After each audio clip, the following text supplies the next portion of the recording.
Well, Sisu, I think, is a key word, part of our identity, even part of our DNA.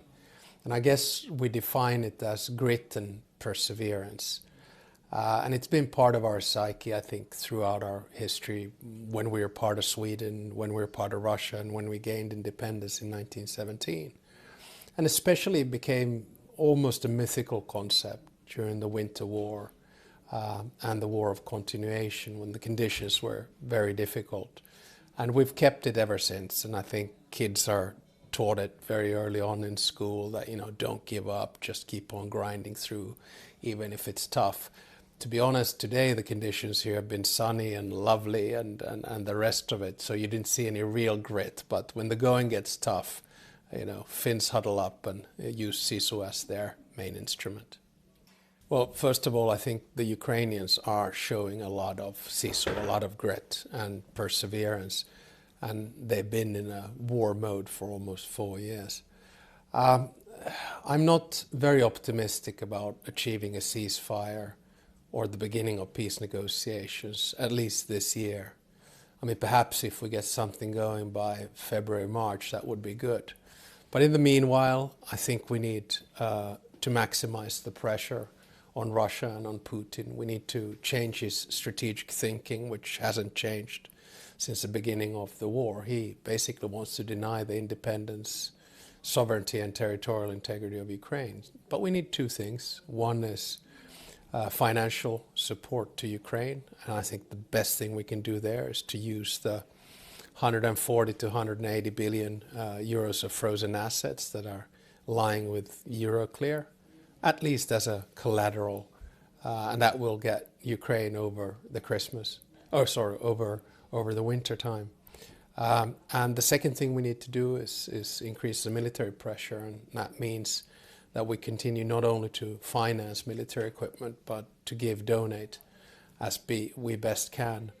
I've had countless conversations with the President of the United States, and as we all know, he has two leverages, one, or negotiating tactics. One is carrot, the other one is stick, and I'm afraid that with Putin the only thing that works is stick. He won't come to the negotiating table unless he has to. Well, I think he did an excellent job in putting Lukoil and Rosneft on the sanctions list, because that puts the Russian oil industry under pressure, which basically puts the machine that finances the war under pressure. So we need to get Russia to feel the economic consequences of this war.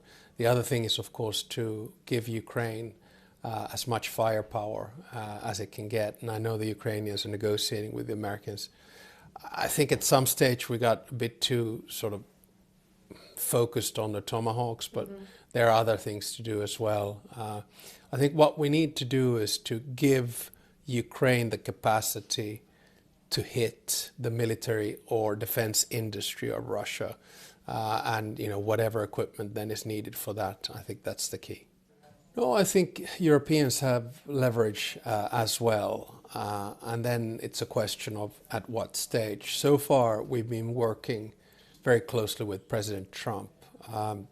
Time goes and runs by fast. Remember that President Trump, got elected only in 2023 and 2024, and hasn't been in office for that long yet. And he has obviously accelerated the negotiations. And what we basically do is we give messages to the President of the United States. By we, I mean European leaders. And then, of course, we interpret President Trump to President Zelensky and vice versa. And I think it's probably best to have one contact point at this time, and that's Trump on the highest political level. But it is clear that the rest of us have then other types of relations which don't feed to the highest echelons of power in the Russian Federation. Well, I think in peace mediation in general, you have to be quite patient, and you have to sort of live with the reality. So you can't have illusions about things that you would like to see happening. You can try to have an impact on them.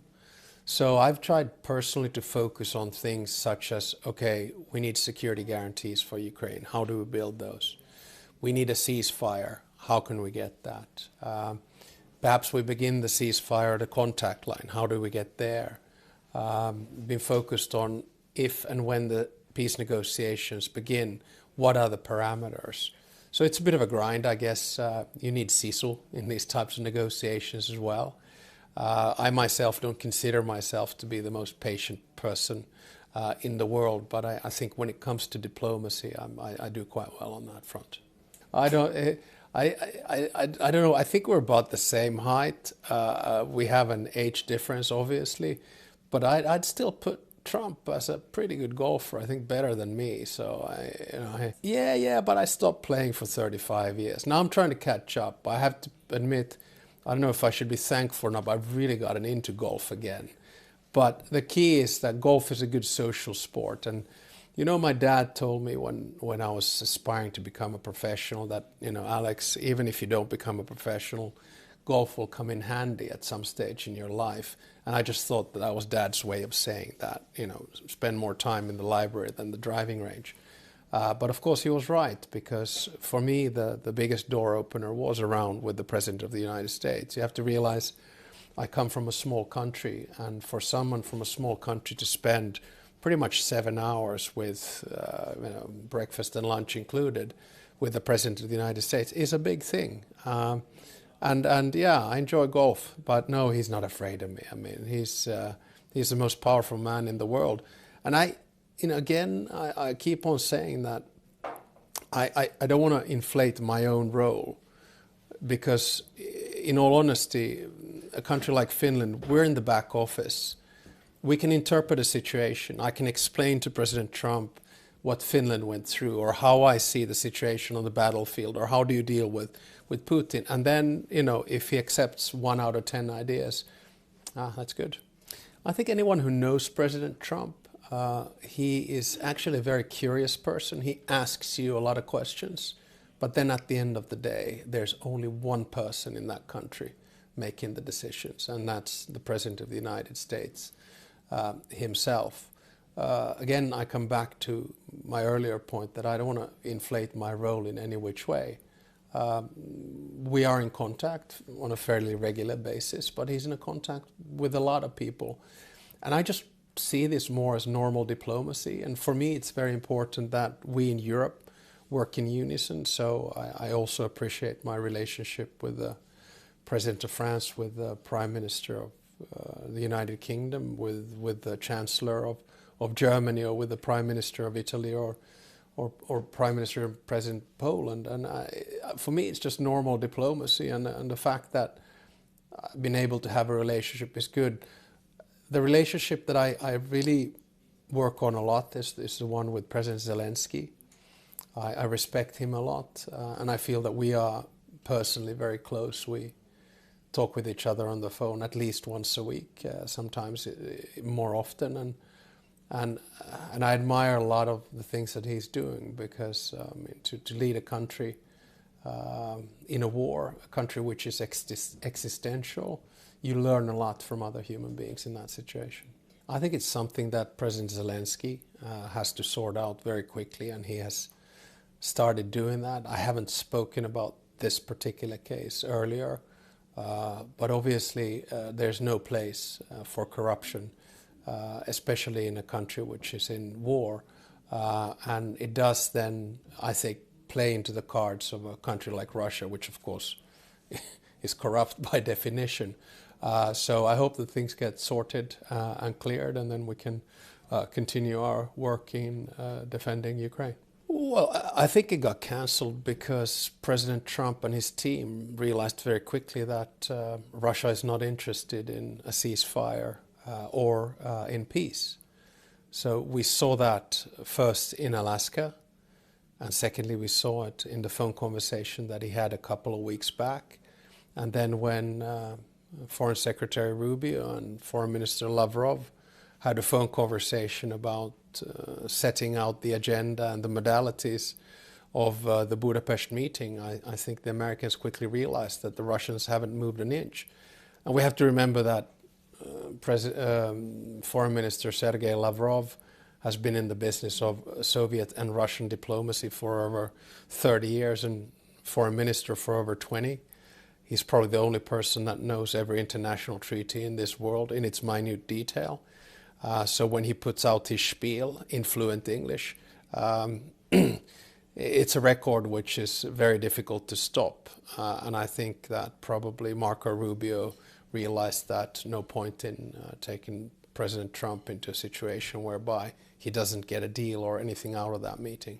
That was probably the reason that it got cancelled. I think it was yet another example of a strategic mistake by the Russians. They had an opportunity and they blew it. For me as a Finn, that's kind of an important but at the same time irrelevant question, in the sense that this is what Russia does. You know, we've negotiated with Russians throughout our history. There's always a negotiating position, and then there is a glimmer of light where they give hope we could move, and then boom, they retract again. They're very skillful at this. So I think our base case is that Russia will not come to the negotiating table voluntarily. And the thing that is very difficult for us in the West to understand is the cost of human life that they're willing to pay to drive forward this absolutely senseless war. Remember that Russia has advanced 1 percentage point of Ukrainian territory in the last 1,000 days.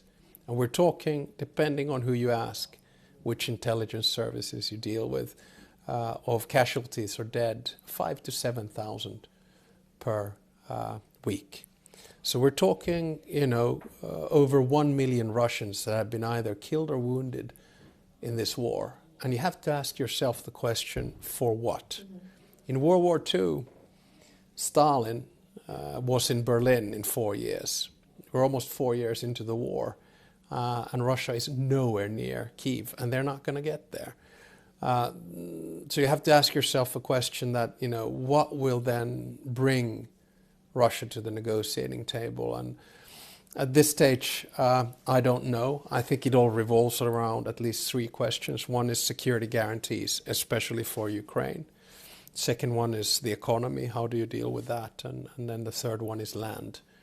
And then we'll see how it all pans out.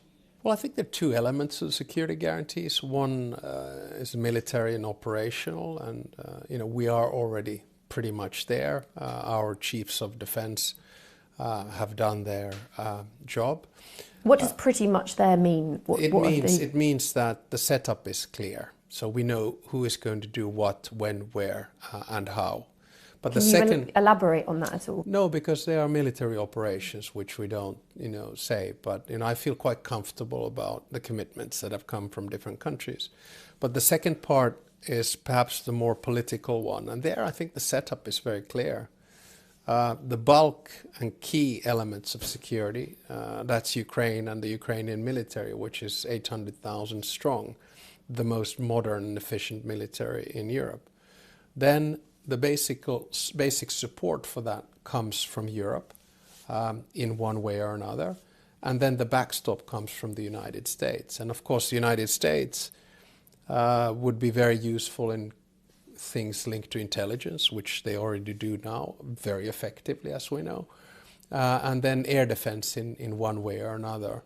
But these are questions that we deal with once the ceasefire is in place, and we're not there yet. That's why we now have to focus on the essentials, in other words, the short term, and that is the military and financial support that we need to continue to pour into Ukraine, either directly one-on-one or then via what we call the Pearl, where we purchase American military equipment and then give it to Ukraine. Well, obviously, European leaders have been dealing directly with Putin. The bad examples in my mind are Prime Minister Fico of Slovakia and Prime Minister Orban of Hungary. That's very much a solo affair. And then there have been better examples with more or less coordination coming from former Chancellor Scholz and especially President Macron. I don't see this as a new proposal. We've been discussing the opportune time to open communication channels. And as we all know, there are 2 sorts of channels. One are public, if that were to take place. I think the key there is that we work as Team Europe. In other words, we coordinate and then decide who talks with Putin. And the other one are informal channels. And, they have already been reports in international media of other informal channels taking place. So at some stage we'll open communication channels, but it's all about timing, and I don't see that happening anytime very soon.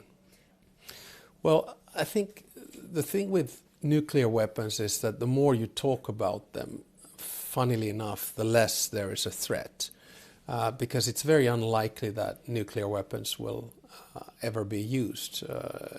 We know the consequences too seriously. And if we all recall that President Putin was threatened with nuclear weapons early on in the war, and basically he was then told by China and India and others to tone down his language. What I mean by a new nuclear age, basically nuclear age 3.0, is that the technology evolving around nuclear weapons is quite easy to acquire. Nowadays we have, depending on how you count, 9 to 10 nuclear powers, and my big worry is that some of the key nuclear containment agreements that we've had START, among others, are running out. And I think it would be very important for the key nuclear powers to discuss, missiles and different arrangements. And of course, it's different in the sense that the nuclear age 2.0 was between the Soviet Union and the United States, but now we have another major nuclear power in the game, China. So I hope that we can start understanding paradoxically that this discussion about nuclear war should actually then lead to peace and controlling nuclear arms in the future. In other words, be cool, calm and collected and have a little bit of that Sisu. Because right now Russia is conducting two types of warfare. One is kinetic and conventional, the one that we see in Ukraine, and the other one is hybrid. And of course on the hybrid side there's so many different ways basically to instrumentalize or weaponize things that were supposed to bring us together. And in Finland we've had 3 examples there of at least. One is on the land, and that's instrumentalizing asylum seekers, so basically sending them over our borders without a real necessity. Well, we've legislated, haven't had to use that legislation yet, but that basically stopped that. So we haven't had those incidents in about a year and a half. The second one is in the sea, and that's basically underwater cables. We had an example on Christmas Day last year, which we were able to deal with very quickly, and now we have a Baltic Sentry operation with NATO, and we haven't seen any cable cutting anymore. And the third one has been with violations of airspace or drones, and now we put a Eastern Sentry operation through NATO, and those have come down. Now with hybrid warfare the problem is that you can never stop it completely because it is so unpredictable. But you have to be able to set up defense systems and deterrents that you're prepared, and then that you can immediately repair any damage that has taken place. But I do think there's one more element there, and this is where I think Finnish Sisu or calmness comes in, that, don't panic. These things happen in today's world. If you overreact, you kind of reveal your cards. You have to find the right way to react, deal with it, and then move on. I think the approach there is that if you are pretty much 100% sure, attribute. But if you are 50% sure, indicate. And if you're only 25% sure, don't call it out.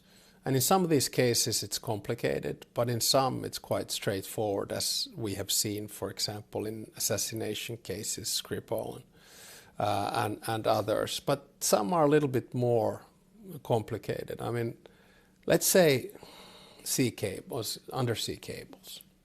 So there are kind of 3 options there. One is incompetence, which happens. These ships just drop an anchor and they don't notice. The other one is intent or malintent, which is obviously serious. But the worst one is a combination of the first two, that you're both incompetent and malintent. In other words, you hit the wrong target. But we've taken a decision that unless it's 100% sure, we don't attribute. But if it's 50, we sort of indicate what has happened. No, because I think the Russian state quite often uses proxies.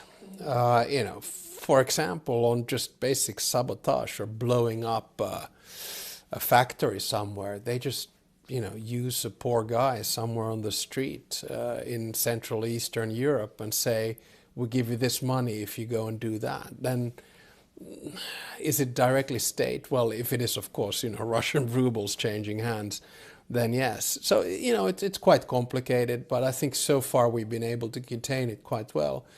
But we also have to keep in mind that what Russia tries to do is destabilize. They aim to cause havoc and panic. They do that with these hybrid attacks, but also with information wars. And that's where I keep on saying that, don't react to everything that comes out of Russia. There's always going to be someone testing you, publicly or otherwise. So far, I think we've been able to navigate quite well. No, I don't think so. I think we can say that the line between war and peace has been blurred. The things that were supposed to bring us together, trade, currency, interdependence, they can now be used as instruments of war as well. But if the question is, are we in a traditional kinetic, conventional warfare? No.